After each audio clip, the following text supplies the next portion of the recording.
There is God's pattern for building up the church.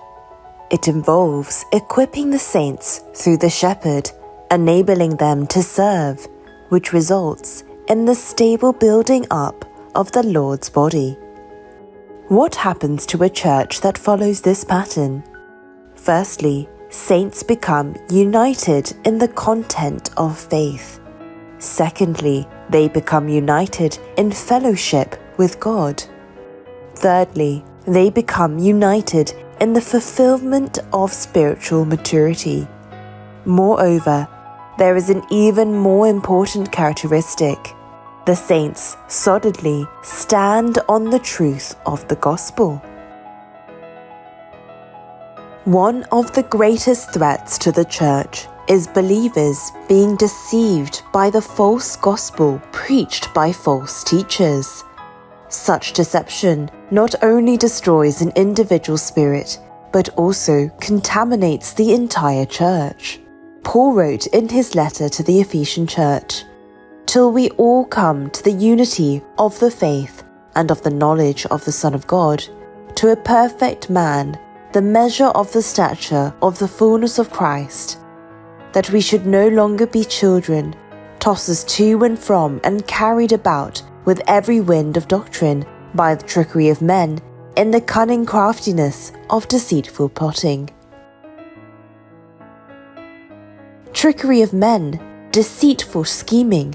This false teaching, which deceives people like a trickster, leading their spirits to destruction and throwing the church into confusion, has never stopped until now, since Eve was deceived by the serpent.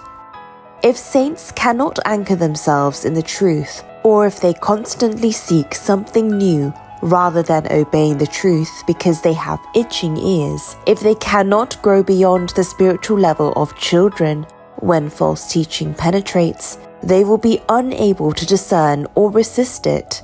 Consequently, they will be shaken like a paper boat, swept away in a rapid stream, regardless of their own will.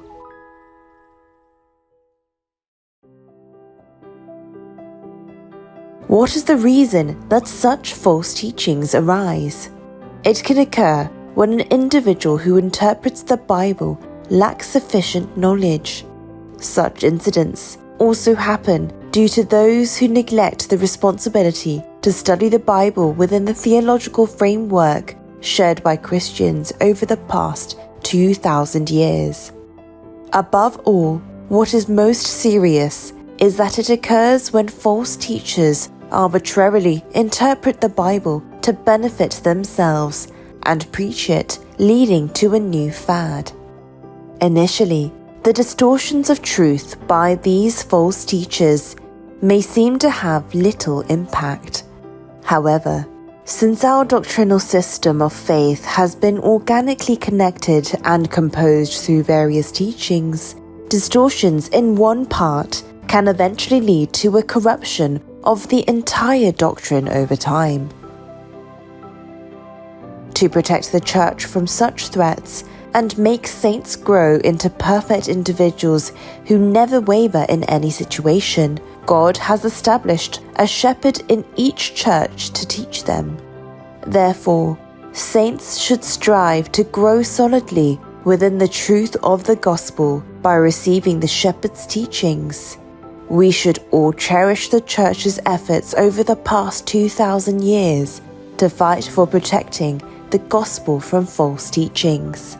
Let us unite our hearts to perfectly hand down the truth that has been preached to us to generations to come. Let us protect the body of Christ, united within the truth.